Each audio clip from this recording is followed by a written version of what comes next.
Aux environs de 6 heures, heure de Washington, le président Patrice Talon est arrivé en terre américaine, accueilli par l'ambassadeur du Bénin, près les USA. Il y est invité par Joe Biden, le président américain, pour prendre part aux deuxième...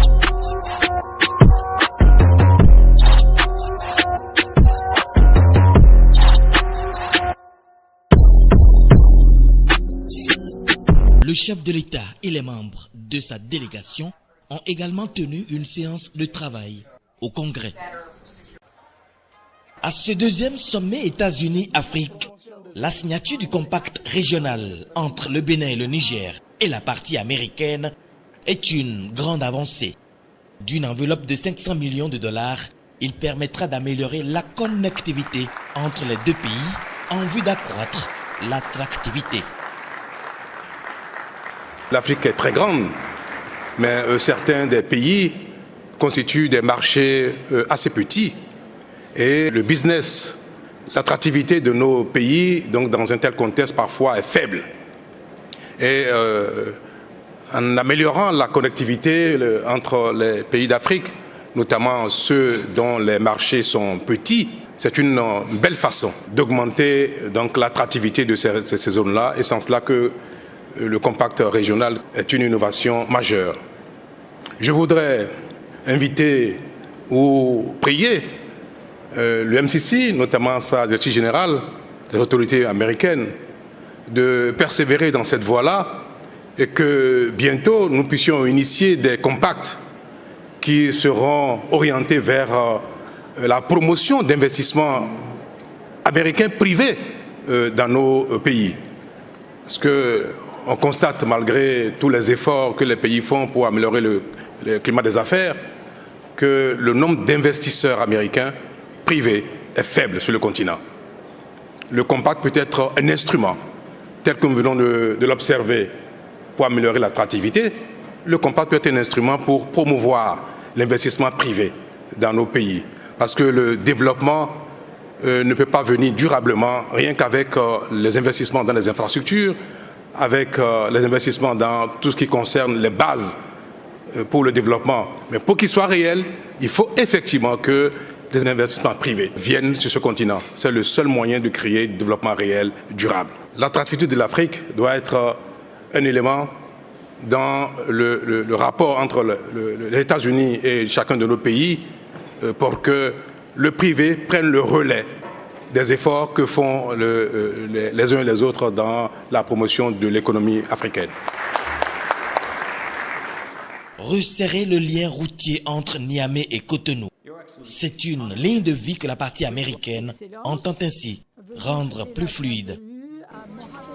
Ce pacte comprend 500 millions de dollars et sera appuyé par des contributions à hauteur de 15 millions de dollars chacun du Bénin et du Niger. Partenaire de ce pacte, la MCC continuera de développer ce que nous avons déjà créé à hauteur d'1,1 milliard de dollars d'investissement en secteurs cruciaux, l'agriculture, l'irrigation et l'énergie.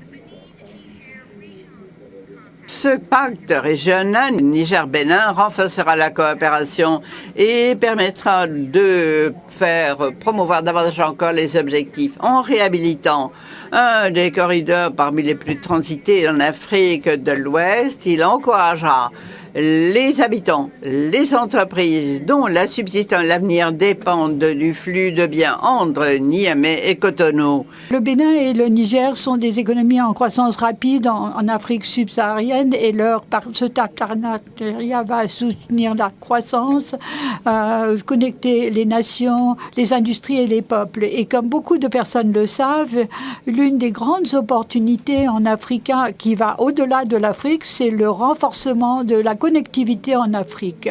Comme nous l'avons vu au fil des années, l'Afrique a plus de commerce avec les pays à l'extérieur du continent qu'en Afrique elle-même, ce qui n'est pas normal. Et cette connectivité va permettre de le faire, comme le groupe le sait bien. Le port du Bénin est essentiel pour l'économie de l'Afrique de l'Ouest. Pour le Bénin, c'est une grande source de revenus pour faciliter le commerce international et permettre l'exportation des produits. Pour des pays pays voisins comme le Niger. Ce port est la porte pour l'exportation vers des marchés extérieurs et de l'importation d'aliments et de l'huile. Avec ce compact régional, c'est une étape de plus qui s'annonce dans la construction de l'autoroute 2x2 voies Boycon-Dassa. Tout comme les autres chefs d'État, Patrice Talon fait son entrée dans la salle du forum d'affaires entre les USA et l'Afrique.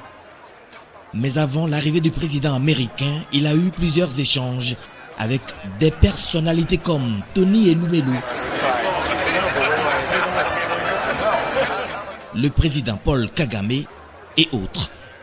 Le discours de Joe Biden a été ponctué d'annonces où il a notamment jeté les bases de l'avenir de l'Afrique. Au-delà des chiffres, Joe Biden a salué les efforts faits pour la bonne gouvernance, gage d'un relèvement économique viable. Nous savons depuis longtemps que le succès de l'Afrique et sa prospérité sont essentiels pour assurer un avenir meilleur pour tous et non pas seulement pour l'Afrique. Premier sommet de sa nature en 2014 était un moment, un tournant pour cimenter un nouveau type de partenariat entre nos pays. Un partenariat non pas pour créer des obligations politiques ou pour encourager la dépendance, mais pour partager le succès, partager succès et opportunités. Là où l'Afrique réussit, les États-Unis réussissent et le monde tout entier réussit également. En une année, on a vu des élections en Afrique. Nous avons travaillé avec l'Union africaine pour renforcer la démocratie et les valeurs profondes qui unissent nos peuples, particulièrement nos jeunes. Liberté, opportunité, transparence, bonne gouvernance.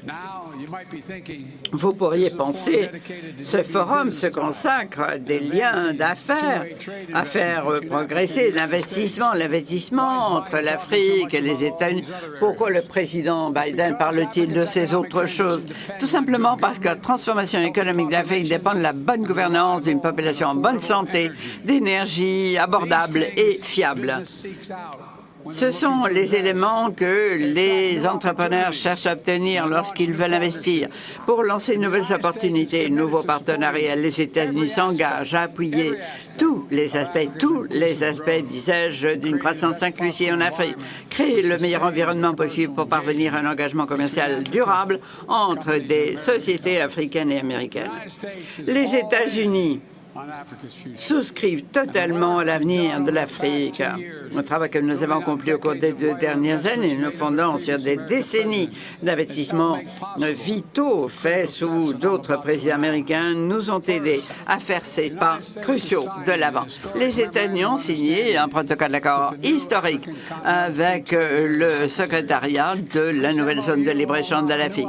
Ce protocole va libérer de nouvelles opportunités d'investissement, de commerce entre nos pays et rapprochera davantage encore l'Afrique et les États-Unis. C'est une opportunité énorme pour l'avenir de l'Afrique et les États-Unis veulent aider à ce que ces opportunités deviennent des réalités. Nous mettons également en œuvre, grâce à cette zone de libre-échange, la plus grande du monde, qui réunit 1,3 milliard de personnes, un marché à l'échelle d'un continent qui représente 3,4 trillions de dollars. Grâce à ce nouveau protocole d'accord, nous faisons les choses comme il le faut. Consacrons la protection pour les travailleurs en Afrique et aux États-Unis, en veillant au bien-être des PME, afin qu'elles aient une véritable occasion d'être compétitives. Nous voulons créer des opportunités pour les entreprises dirigées par des femmes, par des membres de communautés toujours mal desservies. Investir, appuyer une économie en croissance dynamique, créer un avenir d'opportunités où personne ne sera laissé à la traîne.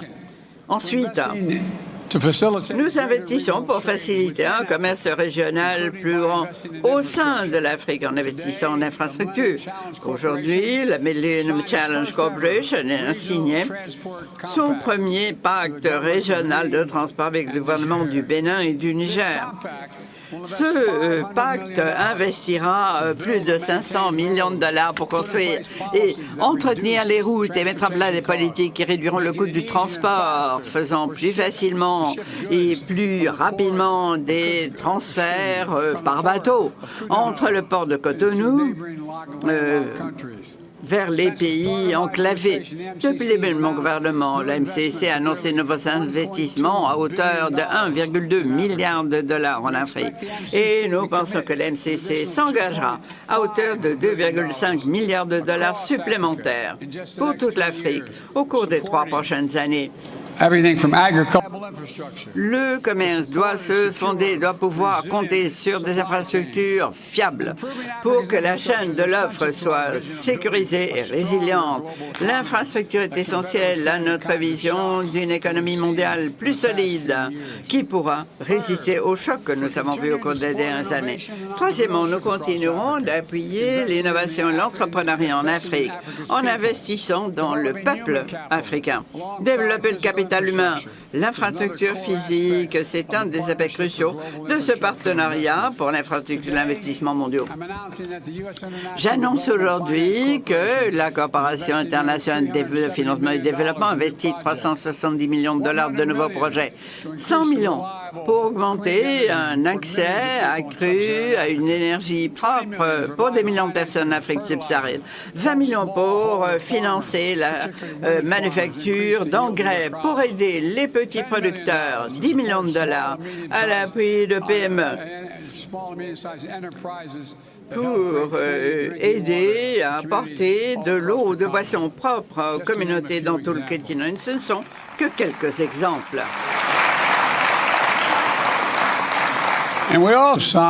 Grâce à vous tous, grâce à vos signatures de ces contrats, sont la preuve concrète de l'engagement durable que nous prenons les uns avec les autres. Gouvernement, entreprise à entreprise, personne à personne. Et plus important, ce n'est jamais que le début.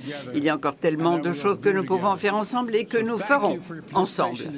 Merci de votre participation, d'avoir participé à cet autre sommet, un nouveau sommet historique entre États-Unis et leaders africains.